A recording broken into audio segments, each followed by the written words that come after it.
I'm Aaron from PhoneDog.com, and part 2 of the dogfight between the Apple iPhone 5 and the HTC One X starts in just a moment. But first, special thanks to our friends at Best Buy Mobile for giving us devices like this that we give you at PhoneDog.com in our Instant Win game, which you can find at instantwin.phonedog.com. When you go into Best Buy Mobile, you'll walk out working. They'll help you set up your email, your web, your contacts, your camera settings, all that stuff, passbook, and more. So when you walk out the door, you're good to go at Best Buy Mobile. Which one deserves the crown? Is it the iPhone 5 or the One X? It's part 2 of the dogfight, and it starts right now. So to start out in part 2 of this dogfight battle, let's take a look at Verizon LTE speed test. Now this is on AT&T. It's actually rotating between 3G and HSPA+, but still, let's take a look at Verizon's 4G LTE because it is super fast and it's nice to see the iPhone finally up in that area. That said, the One X on AT&T does support 4G LTE capabilities. So if you're in a market that supports that, on AT&T, you're going to get some great speeds, and they can range anywhere from, I've seen it as slow as 3 megabits per second and as high as 40 megabits per second, depending on what market you're in. Now, Verizon's a little bit more consistent, a little bit more conservative. I see speeds between 5 and 12 megabits per second, just as they quote on the download. 2 to 5 megabits per second on the upload, although since the Democratic National Convention, speeds uptown have been pretty decent. 20 megabits per second here, 17 megabits per second on the upload, so very fast all around, and again, nice to see the fact that the iPhone supports that. 1,440 milliamp hour battery here means you should get pretty decent. It's a very small battery, actually, comparatively speaking, to the 1,800 milliamp hour battery pack over here. It's non-removable on both devices, but still, you should get pretty decent battery life on the iPhone. They're quoting 8 hours of talk time or 8 hours of general use time and a little bit longer when it comes to standby time. So shouldn't be too bad. Early reports look pretty good when it comes to battery life. So let's take a look at the web browsers as well and load up PhoneDog.com on both of these devices. And again, having some severe data issues over here because AT&T is not great in my office, and this one is not on my microcell that I have to keep all of my AT&T devices on because service is that bad in my office. So it's loading up right now, and again, LTE on Verizon on the other hand, loading up over on this side. Now, it's going to be for a lot of people at least, it's going to be all about ecosystem. I think for people that still work with iTunes on a regular basis and still make that their primary device or primary music driver, iTunes ecosystem is going to mean you're going to want to stay with the iPhone, or at least stay in that Apple ecosystem. They still do a great job there. It's nice to be able to download a song on my computer and have it auto-sync over to my iPad, my iPhone, and more. That said, some of the third-party alternatives on the Google side, Spotify, Google Music, etc., are doing a great job, and perhaps for some, it's not as important as it is for others, and so that may override your decision-making process. PhoneDog loading up on both of these. Loaded up over here. Pinch to zoom, still incredibly responsive. Typical iPhone fluidity here. Portrait to landscape, nice and fast. No lag whatsoever. And you get a couple of different options here. For example, in landscape, I can get rid of the borders around the sides, where the URL bar is, and down here and take advantage of that. And then again, transitions really nice and really fast. I can add new pages as I see fit down here. So I can hit done when I'm done there, and then of course portrait to landscape transitions and pinch to zoom. Responsive over here as well. Little to no lag on both of these devices, and of course a little bit of a different setup over here. When I get to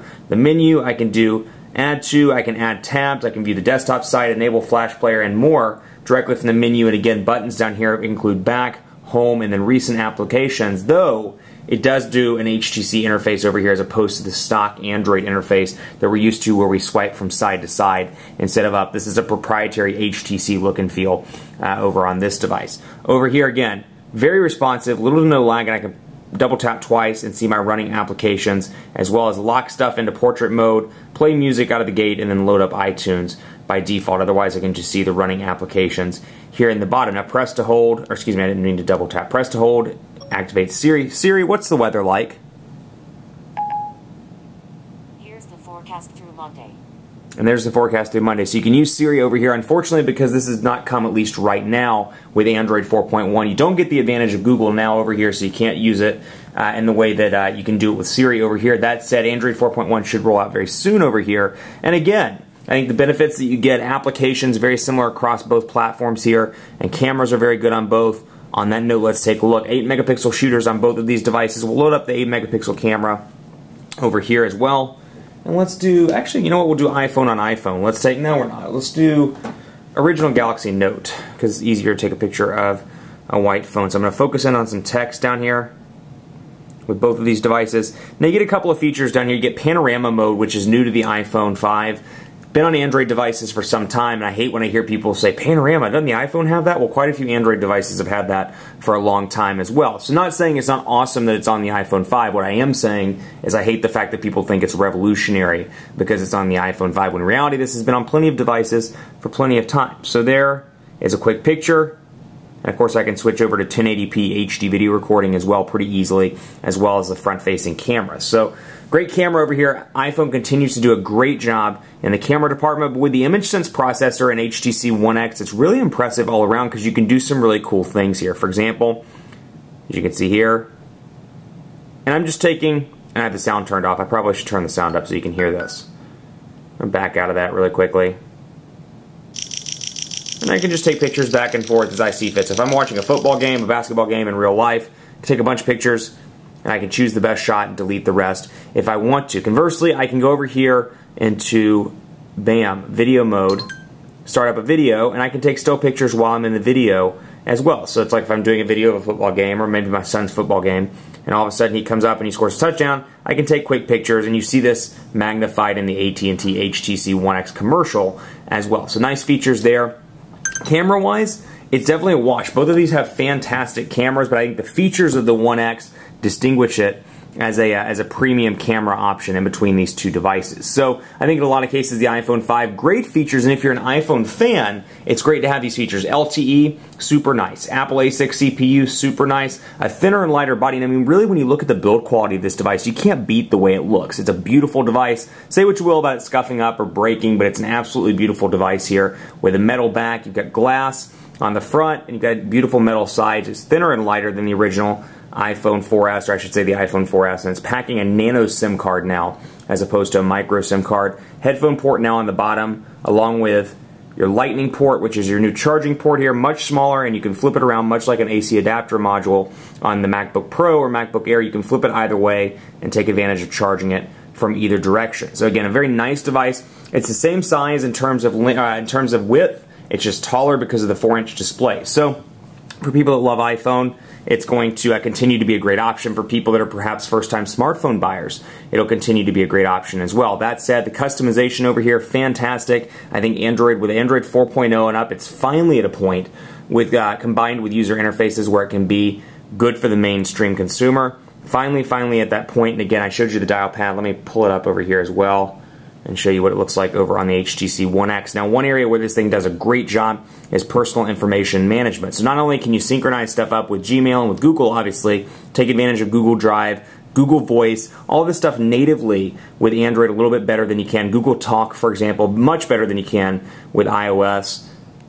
And I'll scroll back over here so you can see personal information management. It's absolutely fantastic on this device. So I'm going to load up people, for example. Let's just take a look at Bill Stevenson, who looks, oddly enough, a lot like me. So Bill Stevenson right here, call his mobile, we can text message, I can set default actions and more, but where it ggets really cool, I can go over here to this thread and see a couple of different things. My last messages to Bill, my last emails to Bill, and my last calls to Bill as well. So it's like, oh, I called Bill yesterday, I'm waiting for him to call me back, or I sent him a text message the other day. Now, email, unfortunately, it does not synchronize up Gmail stuff over here. It is only the email application. Google's API doesn't allow for that right now, but it is nice to be able to see, oh, when did I last text message Bill? When did I last call Bill? And keep it all in one organized place. You get gallery and updates as well out of the gate. So again, you know, Sense 4, some great improvements in a lot of ways, and when it comes to personal information management, they do a really killer job here, combined with some awesome customization. So it's going to depend on what you want here. Both of these, again, are great devices, but if you're looking for one,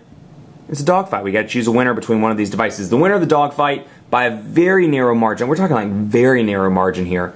And it's a tough one for me because I think when you analyze overall features, it ever so slightly goes to the HTC One X. And I'll tell you the reason why. The One X is a fantastically well-crafted device, unibody design here, internal battery, micro SIM card, or micro charging port here, micro USB charging port, volume rocker, headphone jack. It looks great. The camera is fantastic on this device.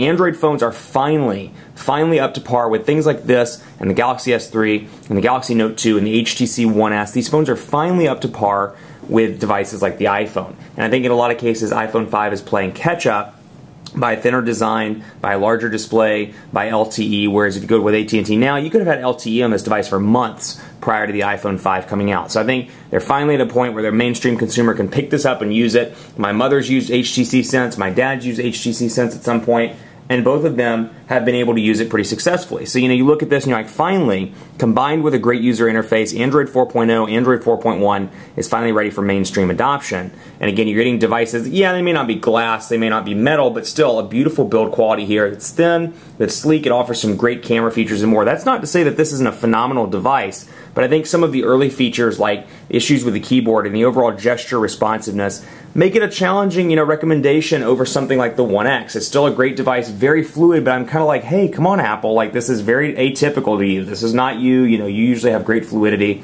and I'm hoping that with the next software update, they'll fix that over on the iPhone 5. Much more coverage to come on PhoneDog.com with both of these devices. Keep it locked on the site for continuing coverage. Whatever the case may be, whatever you think of the dogfight winner, there are some awesome, really awesome devices on the market. Devices like the Note 2, devices like the Lumia 900, devices like the Lumia 920, which is coming out, and the One has a ton of different great options on the marketplace this holiday season. You're going to be happy regardless of what you choose, and these dogfights are just getting harder and harder as they get, you know, as manufacturers kind of standardize everything, as dual-core processors become the norm. It gets harder and harder to decide what's most important to you. But in terms of a winner, slight edge to the One X. Be sure to like us on Facebook, facebook.com/PhoneDog. Hit me up on Twitter and let me know what you think at PhoneDog_Aaron, and on Facebook at facebook.com/PhoneDogAB. Thanks so much for watching. Stay tuned for more dogfights on PhoneDog.com. We'll see you next time.